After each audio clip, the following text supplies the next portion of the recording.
Okay, hi all. I'm just checking in with you today just to go over a couple of things that can help you with the detox.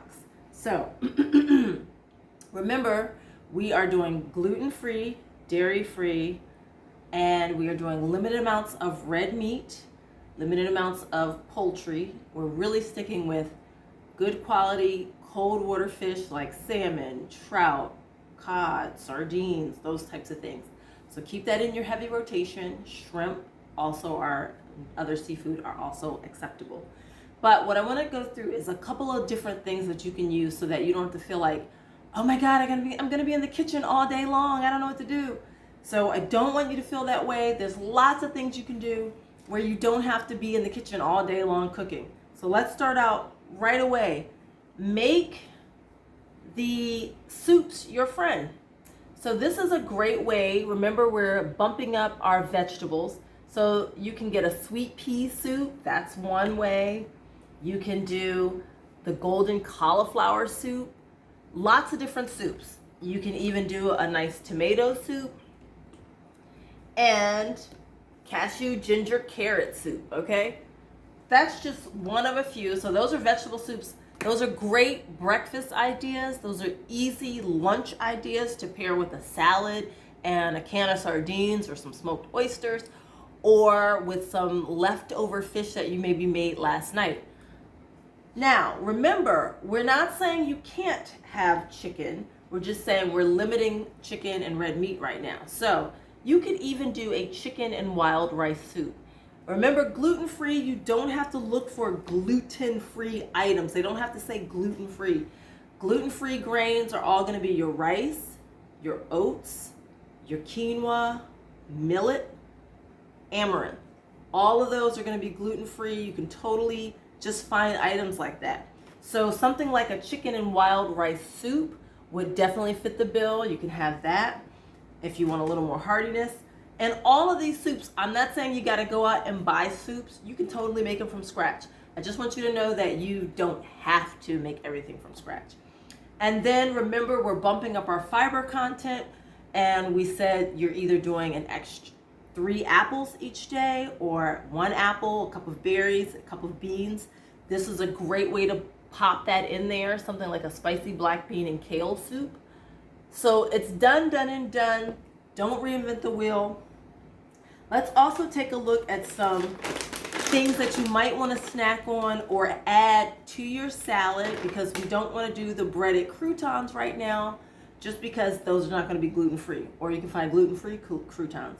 But you might want a little bit of crunch. These are some really tasty ancient grain crackers that I got right there at Wegmans. And they're really tasty. They're made with brown rice and quinoa, sesame, flax, and amaranth seeds. And they are really, really tasty. The nice thing about it is the fiber content is 4%, 1 gram for 15 crackers. Not huge. But the nice thing is the sodium content is really low. It's 3%. Remember, anything under 6% is going to be low. That's what we're looking for. Anything over 20%, we're putting it back on the shelf. It's too high in sodium. So this is a great option. They are real tasty. All right. And then we also found just some rice plain crackers. Now remember, we don't want to go all out. Maybe a line of crackers with lunch. We don't want to eat this whole thing of crackers in one day, because the carbohydrate calories are still going to be important. We're really looking for vegetable calories, okay? And this is nice because it also has, in terms of, has 2 grams of protein. This is a little higher in sodium. You know, it's 11% for 26 pieces. But if you cut that in half to 13 pieces, which is what this has, it's very similar.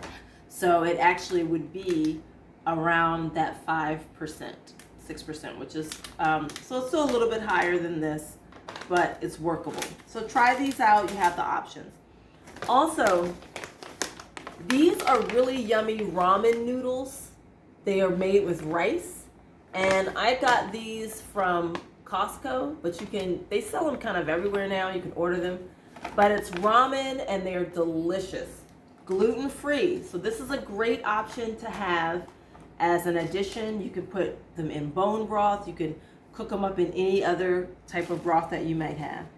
And then we also talked about those miracle noodles. And here you can see these are some miracle noodles. Got these right at Whole Foods. And it's made, these noodles are made with a konjac root. I'm gonna show you maybe an easier looking one. You can see here, the noodles they're kind of clear. They're in a watery mix to keep them from drying out. And they look kind of like rice noodles.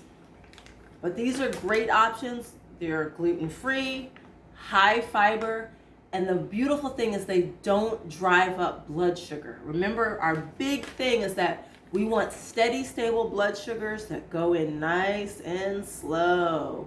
We don't want the big spike and then the big fall. The big spike means that we're depositing belly fat and increasing fat.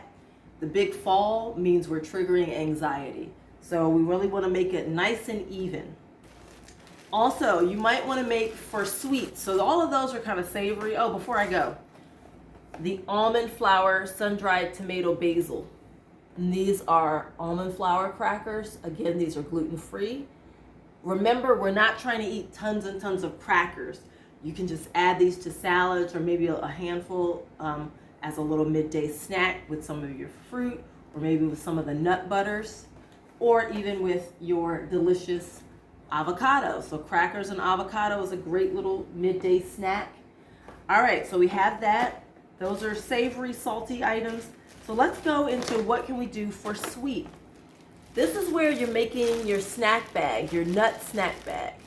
And just a mixture of coconut flakes, cashews, goji berries, anything you like, sunflower seeds, pumpkin seeds, and you can see those seeds all in there, almonds, raisins, make sure those are organic. And then you just have this ready so that when you're ready to snack on something sweet, you pull it out and you're ready to go. Now, we cannot forget dark chocolate. Remember, chocolate is actually an herb, so cocoa is an herb. And we want to use it medicinally, and so this is 85% cocoa. Ideally, we're looking for at least 65% cocoa, 70% is really great. So if you're hitting 85, excellent. So this is a great item. Do we want to eat the whole bar in one day? No. If you do that, you're going to take in 560 calories. You need 500 calories to gain 1 pound of weight, okay, per week. So if you do that, you're going to set yourself up. But can you have a strip? Absolutely. And maybe the strip is for the day. You have one piece early in the day, the middle piece later in the day, later in the day. I know some of you are looking at me like, I know she doesn't think I'm only going to eat one little strip of chocolate candy. Correct. And because of that, this is why we couple it with something like this. Let it go a long way. So you have a couple, maybe a piece of that with your nuts and seeds, okay? So you have the fiber, you have the sweet, and so we're working towards that. Another option is if you know you have no self-control with a candy bar, don't buy that. Instead, get the dark chocolate covered cocoa nibs, and what you can do is put them in here and regulate. So you have a couple in here, so every couple of bites, you get that magnesium and that chocolate that really helps you to feel great. So those are some sweet things that you can do.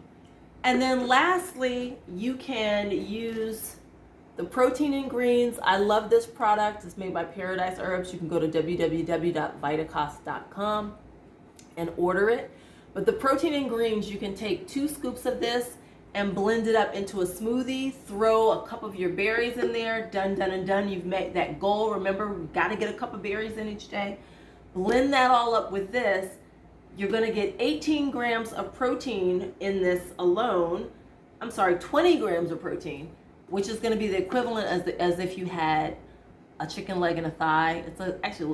It's actually 2 legs and a thigh, or the equivalent as if you had 3 large boiled eggs.